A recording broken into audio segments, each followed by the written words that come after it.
आज की कहानी है खुशियों का उजास। मम्मा, मम्मा, नन्हे की घुटी घुटी चीखें सुनकर माँ बानी दौड़ी दौड़ी ड्राइंग रूम में आई, जहाँ वह अपने 4 साल के बेटे को आया की निगरानी में छोड़कर गई थी। उसने वहाँ जो दृश्य देखा, सदमे से उसकी खुद की चीख निकल गई। उसके सगे बड़े भाई और पिता कमरे में थे। भाई ने एक तकिए से नन्हे के मुंह को दबाया हुआ था और साथ खड़े पिता क्रोध से जलती लाल अंगारा आंखों से दांत पीसते हुए उससे कह रहे थे, जोर से भींच, और जोर से, कि इस सपोले का काम आज तमाम हो ही जाए। एक क्षण को तो बानी में समझ ही नहीं आया कि वह क्या करे, लेकिन अगले ही पल वह भाई के हाथों से तकिया छीनते हुए जोर से चीखी, बचाओ बचाओ। कि तभी बिजली की गति से एक लंबा व तगड़ा शख्स ड्राइंग रूम के खुले दरवाजे से कमरे में घुसा। उसने भाई के हाथों से तकिया जबरन छीनकर एक ओर पटक दिया और नन्हे को उसके चंगुल से मुक्त करा। बानी को थमाकर उससे बोला, आप इसे लेकर भीतर जाइए, कमरे का दरवाजा बंद कर लीजिएगा, मैं इनसे निपटता हूँ। इस दौरान पिता उसकी ओर मुखातिब हो चीख रहे थे, पंडित जी ने कहा है, तूने हमारे घर पर अपने पाप की काली छाया डाल रखी है।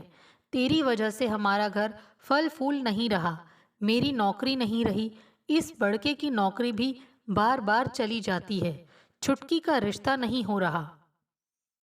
तेरी और तेरे इस मनहूस की वजह से ही घर पर विपदा आई हुई है।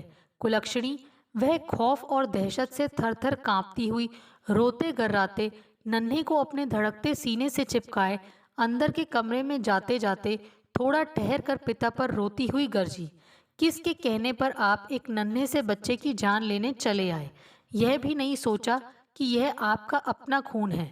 मैंने अपने आप अपनी जिंदगी बनाई है, खुद के दम पर पढ़ लिख कर आज मैं इस मुकाम पर पहुंची हूँ कि मैं अपने बेटे को एक बढ़िया जिंदगी दे पा रही हूँ, एक बेहतरीन जिंदगी जी रही हूँ।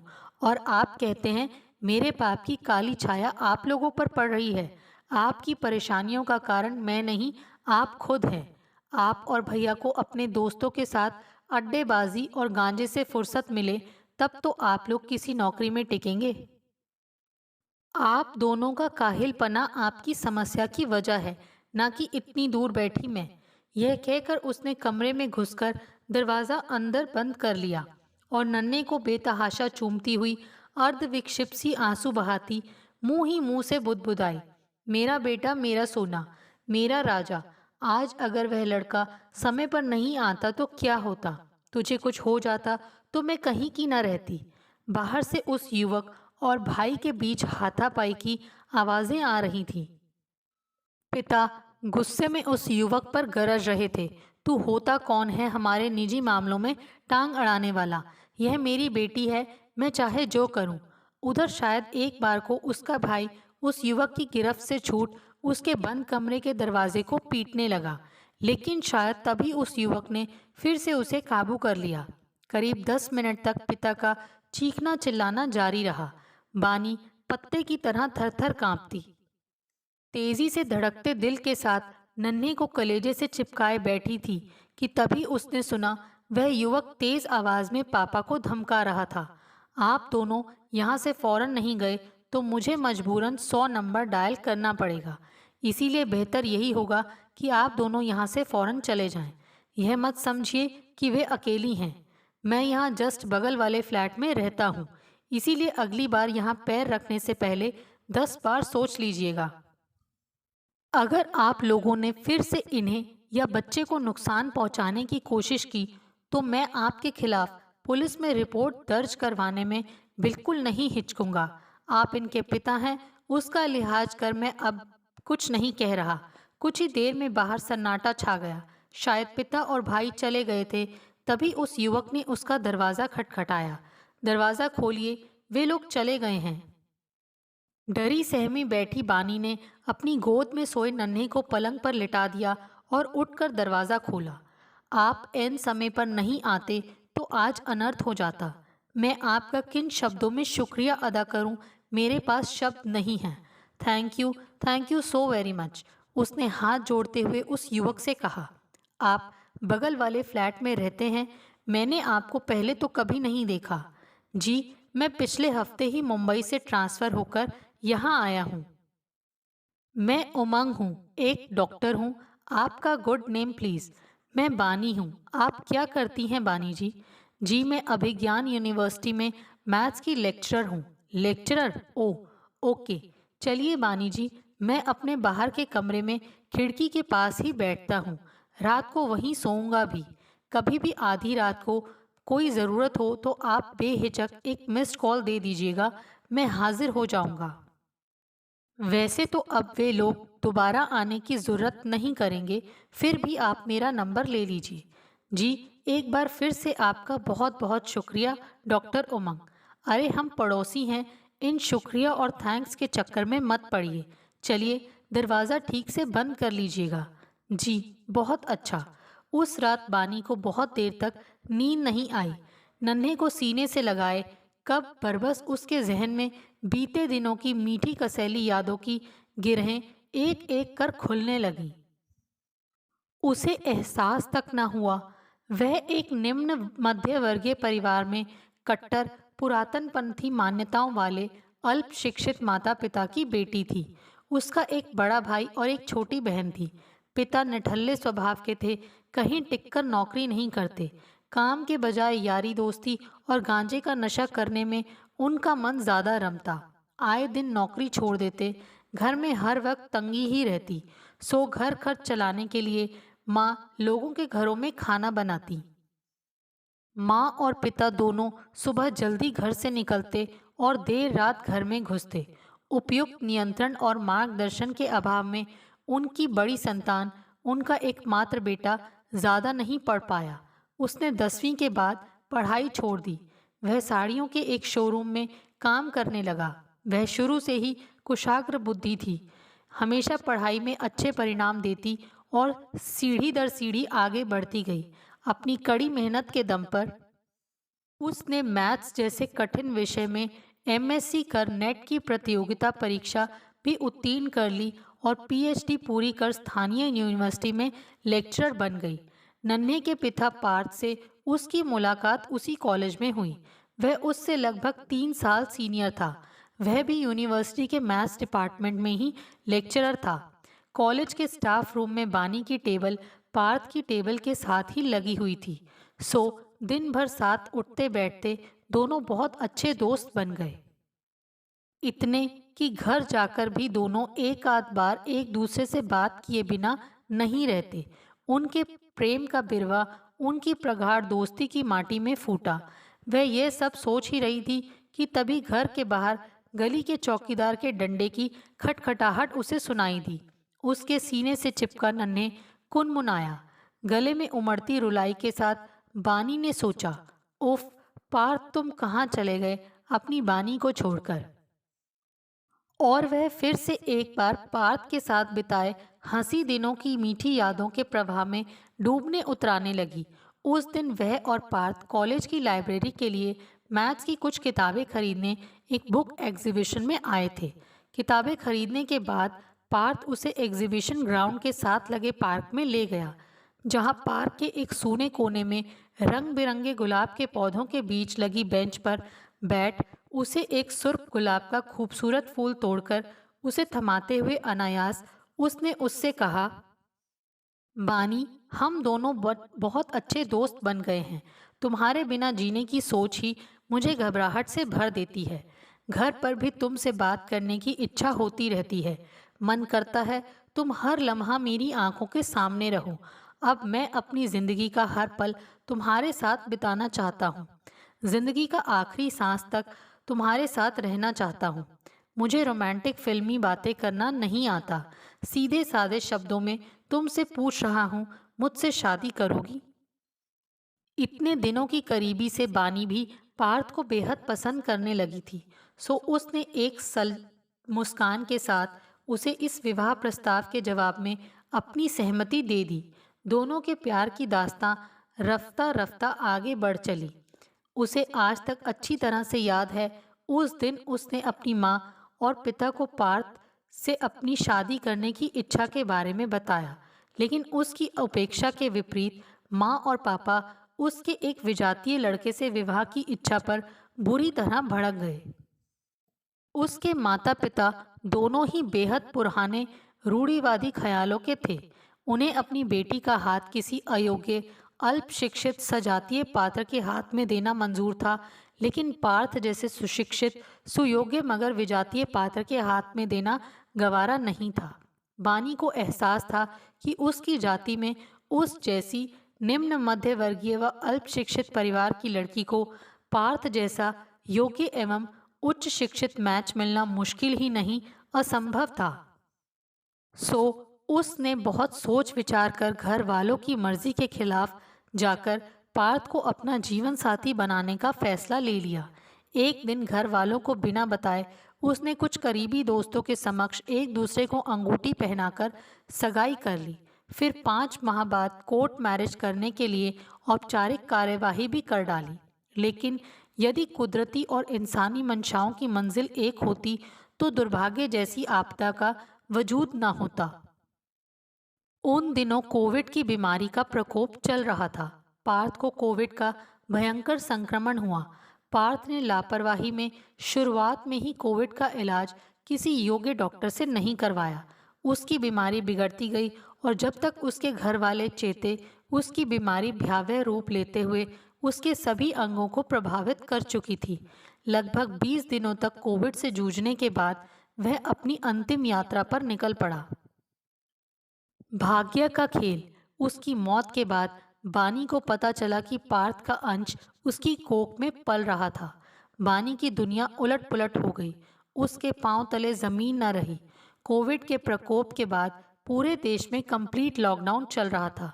एक तरफ घर से निकलने की बंदिश, दूसरी ओर प्राइवेट क्लिनिकों के डॉक्टरों ने मेडिको लीगल कारणों से उसके अनमैरिड होने की वजह से अबॉर्शन करने के लिए मना कर दिया और उसे उसके लिए उससे सरकारी अस्पताल में जाने को कहा। परंतु सरकारी अस्पताल में कोविड-19 के संक्रमण के खतरे को देखते हुए वह वहां नहीं गई। इन सब की वजह से उसका गर्भ 3 माह का होने को आया। सो उसे विवश होकर अपने गर्भ को रखने का फैसला लेना पड़ा। इधर प्रेगनेंसी के लक्षण जाहिर होते ही उसके माता पिता ने उसके खिलाफ मोर्चाबंदी कर ली। वे दिन रात उसे बिन ब्याही मां बनने पर कटु ताने और व्यंग बाण सुनाते। परेशान होकर बानी ने एक दिन चुपचाप माँ बाप का घर छोड़ दिया और अपनी यूनिवर्सिटी के पास किराए पर घर लेकर रहने लगी। यूनिवर्सिटी की बढ़िया नौकरी थी। आर्थिक रूप से वह खासी मजबूत थी, तो उसे अकेले रहने में कोई खास दिक्कत का सामना नहीं करना पड़ा। समय अपनी चाल से चलता गया। नियत समय पर बानी ने एक बेटे को जन्म दिया। बानी की नौकरी बदस्तूर जारी थी। नन्हे 4 बरस का होने आया, लेकिन इतना समय गुजर जाने पर भी उसे के बिन ब्याही मां बनने पर पिता और भाई का गुस्सा कम न हुआ। उनके खानदानी पंडित ने आग में घी डालते हुए उसे उनके लिए अपशगुनी करार दे दिया। उसकी छोटी बहन उसके संपर्क में थी। उसके माध्यम से उसे अपने घर की खबरें मिलती रहती थी कि तभी उसे अपने विचारों से नजात दिलाते हुए झपकी आ गई और उसका कलांत तनमन नींद की आगोश में समा गया। अगली सुबह जब बानी उठी तो नन्हे तेज बुखार से तप रहा था। वह उसे लेकर डॉक्टर के यहाँ ले जाने के लिए घर से निकल ही रही थी कि डॉक्टर उमंग अपने घर के बाहर चहलकदमी करते हुए मिल गए। हेलो, गुड मॉर्निंग बानी, सुबह सवेरे कहाँ चल दी? नन्हे को बुखार आ रहा है, रात भर बुखार में भुना है, इसे डॉक्टर के यहाँ ले जा रही हूँ। अगर आप चाहें तो मैं उसे एग्जामिन कर सकता हूँ। मैंने शायद आपको बताया नहीं, मैं यहाँ विनायक चिल्ड्रंस हॉस्पिटल में पेडियाट्रिशियन हूँ। ओह, फिर तो आप प्लीज़ इसे एग्जामिन कर लीजिए डॉक्टर। आइए डॉक्टर, प्लीज़ भीतर आ जाइए। डॉक्टर उमंग ने नन्हे को एग्जामिन करने के बाद बानी से कहा, चिंता की कोई बात नहीं है। कल की घटना से वह बेहद शौक में है। उसे कुछ मेडिसिन्स और इंजेक्शन लगाने पड़ेंगे। नन्हे को दवाई देकर और इंजेक्शन लगाने के बाद वे जाने के लिए उठे ही थे कि बानी बोल पड़ी, डॉक्टर चाय पीकर जाइएगा। चाय पीकर शाम को नन्हे का चेकअप करने के लिए घर आने का वादा करके डॉक्टर उमंग अपने घर चले गए। अगले 1 माह तक डॉक्टर उमंग नन्हे को एग्जामिन करने सुबह शाम उसके घर आते रहे। इस अवधि में डॉक्टर उमंग और बानी के मध्य बहुत अच्छी फ्रेंडशिप हो गई। करीब 1 महीने बाद उस दिन भी डॉक्टर उमंग बानी के यहाँ बैठे थे कि तभी बानी को अपनी यूनिवर्सिटी की परीक्षाओं के लिए मैथ्स के प्रश्न पत्र बनाते देख वे तनिक मुस्कुराते हुए बोले, बानी, आपने इतने मुश्किल सब्जेक्ट में करियर कैसे बनाया? मुझे तो मैथ्स शब्द से अभी तक डर लगता है। बानी यह सुनकर खिलखिलाकर हंस दी। बोली, ओ डॉक्टर उमंग, मुझे यह सब्जेक्ट इतना चैलेंजिंग लगता है कि क्या बताऊं। किसी मुश्किल सवाल को हल करने की खुशी अनोखी होती है डॉक्टर। आपको याद है आपने कैसा महसूस किया था जब आपने पहली बार साइकिल चलानी सीखी थी? आप बिल्कुल वही फील करते हैं और किसी डिफ़िकल्ट क्वेश्चन को सॉल्व करने की खुशी आपको अपनी क्षमता में ज़बरदस्त सेल्फ कॉन्फिडेंस देती है। ओह, ये बात है। अपनी बात बताऊं तो क्या आप विश्वास करेंगी कि मैथ्स के टीचर की क्लास में घुसते ही उनके डर से मेरे दिल की धड़कन तेज़ हो जाया करती थी। 10th क्लास तक हमारे मैथ्स टीचर मुझे मैथ्स का होमवर्क पूरा करके नहीं लाने पर पूरी क्लास के सामने मुर्गा बना दिया करते थे। डॉक्टर उमंग ने जोर से ठहाका लगाते हुए बताया, मुर्गा? और आप डॉक्टर? यह कहते हुए बानी भी खिलखिलाकर हंस दी। वक्त के साथ बानी और उमंग की दोस्ती गहराती गई। डॉक्टर उमंग को बानी के संपर्क में आए 2.5-3 साल बीत चले। इतने से समय में बानी ने उमंग के दिल में अपनी एक खास जगह बना ली थी। डॉक्टर उमंग बानी से 2 साल छोटे थे। 33 वर्ष के होने को आए थे। उनके घर वाले उनसे शादी के लिए कह कहकर हार गए थे। उनकी माँ उन्हें हर हफ्ते एक नई लड़की का फोटो और बायोडाटा भेजती, लेकिन डॉक्टर उमंग उन पर एक नज़र तक न डालते। उनके अंतर मन में तो बानी ने कब्जा कर रखा था। दिन बीतने के साथ साथ वे बानी की सहृदयता, शीशे जैसे साफ निश्चल दिल और मीठे स्वभाव के कायल हो उठे थे। जब जब दूसरे शहर में रहने वाली उनकी माँ फोन पर उनसे शादी की बात छेड़ती, बानी की सौम्य गंभीर छवि उनके कल्पना चक्षुओं के सामने आ जाती। पिछली बार जब वे माँ के पास गए थे और माँ ने उनके विवाह की चर्चा छेड़ी तो उन्होंने साफ साफ लफ्ज़ों में उनसे कह दिया, माँ, मेरे लिए लड़की ढूंढना बंद करो। मेरी निगाह में एक लड़की है, मैं उसी से शादी करूँगा। माँ के बहुत कुरेदने पर उन्होंने उन्हें बानी के बारे में खुलकर बताया। उनकी बात सुनकर माँ जैसे आसमान से गिरी। अपने इकलौते सुयोग्य कुंवारे डॉक्टर बेटे की शादी एक बिन ब्याही बच्चे वाली औरत से करने की बात उनके लिए सदमे से कम न थी। इस खबर से उन्हें गहन मानसिक आघात पहुंचा और उनका ब्लड प्रेशर शूट कर गया। वे पलंग पर आ गईं। माँ की यह हालत देख उमंग बेहद पसोपेश में थे। जिंदगी के इस मुकाम पर पहुंच वे बानी के बिना अपनी भावी जिंदगी की कल्पना तक नहीं कर सकते थे। सो उन्होंने सोचा कि वे बानी अपने घर जाकर बानी से आर्य समाज में शादी कर उसे दुल्हन बनाकर अपने घर ले जाएंगे। एक बार बानी से शादी हो जाए तो उसे देखकर माँ के पास उसे स्वीकार करने के अलावा और कोई विकल्प नहीं होगा। बानी अपनी नर्मदिली और मृदु स्वभाव से देर सवेर उनका दिल जीत ही लेगी और वे वापस अपने शहर आ गए। अपने घर पहुंचकर उमंग शाम को बानी के घर गए और फरमाइश कर रात का डिनर उसके साथ किया। रात के 10:30 बजने को आए थे, लेकिन आज वे उठने का नाम नहीं ले रहे थे। थोड़ी ही देर में नन्हे भी सो गया। उसके सोते ही उमंग ने बानी से कहा, बानी, आज मैं बिना किसी लाग लपेट के आपसे एक खास बात कहना चाहता हूँ। मैं आपको बेहद पसंद करता हूँ और ज़िंदगी का बाकी का सफ़र आपके साथ काटना चाहता हूँ।